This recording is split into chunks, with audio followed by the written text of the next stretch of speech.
Hello everyone, मैं हूं doctor Sanjeev Bharti, MBBS MD general medicine.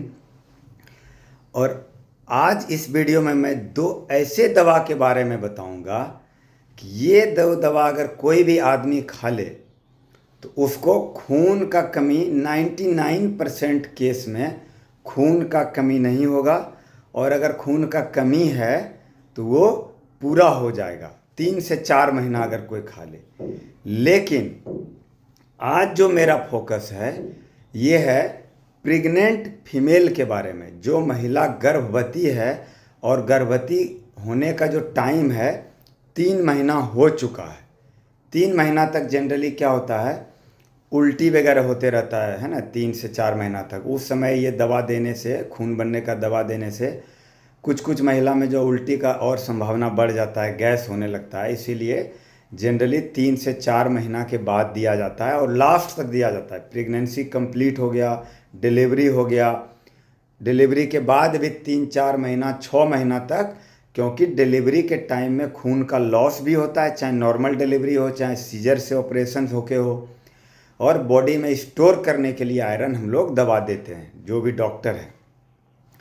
तो आज हम बात करेंगे कि किसी महिला का प्रेगनेंसी का 1 महीना 2 महीना 3 महीना हो गया है, अब उल्टी वगैरह भी धीरे धीरे बंद हो गया है, तो कौन सा दो दवा देना है जिससे खून का कमी हो ही नहीं। और खून का कमी नहीं होगा तो डिलीवरी के टाइम में आप सुने होंगे 2 बोतल खून चढ़ाना पड़ गया। महिला का जो है हीमोग्लोबिन 9 के नीचे था, डॉक्टर ऑपरेशन करने से बोले कि आपको 2 बोतल खून का प्रबंध कीजिए, भाई या हस्बैंड या रिलेटिव से मांगना पड़ रहा। लेकिन महिला अगर जागरूक हो और ये वीडियो देख के इसको फॉलो कर ले, तो चाहे नॉर्मल डिलीवरी हो चाहे ऑपरेशन से हो, बड़ा ऑपरेशन हो, आपको ब्लड चढ़ाने का ज़रूरत नहीं पड़ेगा। क्योंकि अगर आपका हीमोग्लोबिन 10 के ऊपर है, खास करके अगर 11 के ऊपर है, 11 के नीचे बोलते हैं खून का कमी, एनीमिया, महिला में जो प्रेग्नेंट हो। प्रेग्नेंट नहीं हो तो 12 के नीचे बोलते हैं, या पुरुष में 13 के नीचे बोलते हैं। ये WHO का गाइडलाइन है, वर्ल्ड हेल्थ ऑर्गेनाइजेशन का। 11 के अगर ऊपर है कोई प्रेग्नेंट महिला में तो उसको खून का कमी नहीं है। क्योंकि क्या होता है, प्रेगनेंसी में डाइल्यूशन हो जाता है, पूरा ब्लड वॉल्यूम बढ़ा रहता है, शरीर फूला रहता है, पानी ज़्यादा रहता है। तो रीडिंग में 11 भी दिखा रहा है, 11 के ऊपर, तो समझिए खून का कमी नहीं है। तो हमारा टारगेट रहता है कि अगर कोई महिला है प्रेग्नेंट है और 11 के ऊपर हीमोग्लोबिन है तो उसको डिलीवरी के टाइम में कोई खून का ज़रूरत नहीं है। बच्चा भी हेल्दी होगा, है ना, बच्चा में भी डिफेक्ट कम होगा, हेल्दी होगा। तो खून को पूरा करने के लिए आप दो दवा आप सुनते होंगे कि डॉक्टरनी जो है, जो lady doctor gynaecologist, iron and folic acid लिखा। अगर आप डॉक्टर के पास रेगुलर जा रहे हैं, विजिट कर रहे हैं, बीपी नपवा रहे हैं, है ना, शुगर नपवा रहे हैं और टेस्ट करवा रहे हैं, आयरन फोलिक एसिड का टेबलेट ले रहे हैं, तब तो बहुत अच्छा है, तब तो आप उसी को फॉलो करिए जो आपके डॉक्टर दिए। लेकिन अगर आप किसी कारण से नहीं जा पा रहे हैं, है ना, आपके पास पैसे का दिक्कत है या दूर दराज गांव में रह रहे हैं, तो कम से कम आप मेरा दो बात मानिए।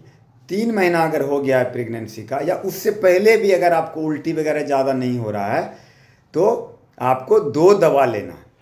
इससे पहले वाला जो मेरा वीडियो था वो था फॉलिक एसिड फोल्वाइट के बारे में। वो कब लेना है, जब आप प्रेगनेंसी प्लान कर रहे हैं, 3 महीना पहले, गर्भवती होने के 3 महीना पहले से गर्भवती होने के 3 महीना बाद तक। और अभी जो दो दवा बता रहे हैं, ये जब प्रेगनेंसी का 3 महीना हो जाए तो शुरू करिए और लगा 1 साल तक लेते रहिए डिलीवरी के बाद तक, तो आपका बहुत सारा फायदा ही फायदा है। तो पहला दवा कौन सा है, पहला दवा है ये ऑट्रिन, AUTRIN। ऑट्रिन का कैप्सूल है, डेली एक कैप्सूल ले लेना। ये आइडियल जो टाइम होता है, मैंने आइडियली लेना चाहिए इसको खाली पेट में। क्यों, क्योंकि आयरन का जो एब्जॉर्प्शन पेट में, एब्जॉर्प्शन मतलब वो सोखना, है ना, एब्जॉर्ब करना, खून में आना। पेट में हम लोग लिए आंत में जाता है, वहाँ से खून का नली से उसको एब्जॉर्ब करता है पचा के। तो ये जो है कुछ कुछ खाना जो है इसके एब्जॉर्प्शन में हेल्प नहीं करता है ना, इसको रोकता है। इसीलिए लेना तो चाहिए खाली पेट में। लेकिन खाली पेट में लेने से क्या होता है, पेट में थोड़ा सा गैस बनता है, थोड़ा दर्द होता है। इसीलिए अगर आप खाली पेट नहीं ले सकें खाने के पहले, तो खाने के बाद भी ले सकते हैं। ये टैबलेट हुआ। ये इसमें क्या है, फोल्वाइट जो था वो फोलिक एसिड था, और ये ऑट्रिन, इसमें क्या आयरन भी है और फोलिक एसिड भी है। तो आपका क्या हुआ, ये फोलिक एसिड वाला टैबलेट आप बंद कर सकते हैं क्योंकि ऑलरेडी इसमें फोलिक एसिड है। तो ये जो ऑट्रिन है, AUTRIN, ये एक गोली डेली ले लिए। ये तो मस्ट है, 100% आपको लेना ही लेना है, नहीं तो खून का कमी होगा ही होगा।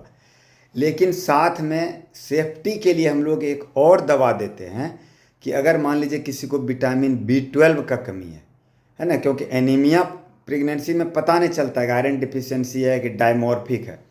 तो सेफ्टी के लिए एक दवा देते हैं जिसका कोई हानि नहीं है और फ़ायदा ही फ़ायदा है, उसका नाम है फोलवाइट MB। क्या है, फोलवाइट नहीं है, फोलवाइट तो पहले प्रेगनेंसी के पहले देना है, यह है फोलवाइट MB, यानी फोलिक एसिड और मिथाइल कोबलामिन। तो देखिए वहाँ पर आयरन के साथ फोलिक एसिड थोड़ा सा था, यहाँ मिथाइल कोबलामिन के साथ फोलिक एसिड है, दोनों में फोलिक एसिड है और ऑट्रिन में आयरन है और इसमें जो है मिथाइल कोबलामिन है।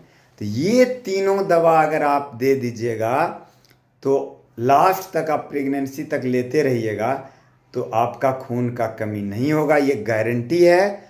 और बच्चा भी हेल्दी होगा और डिलीवरी के बाद भी आप हॉस्पिटल में, डिलीवरी इंडिया में भी होता है, तो जो भी डॉक्टर रहेंगे फिर आपको डिस्चार्ज में at least iron and folic acid देंगे ही, और साथ में फोलवाइट MB भी अगर आप ले सकते हैं तो बहुत बेहतर होगा।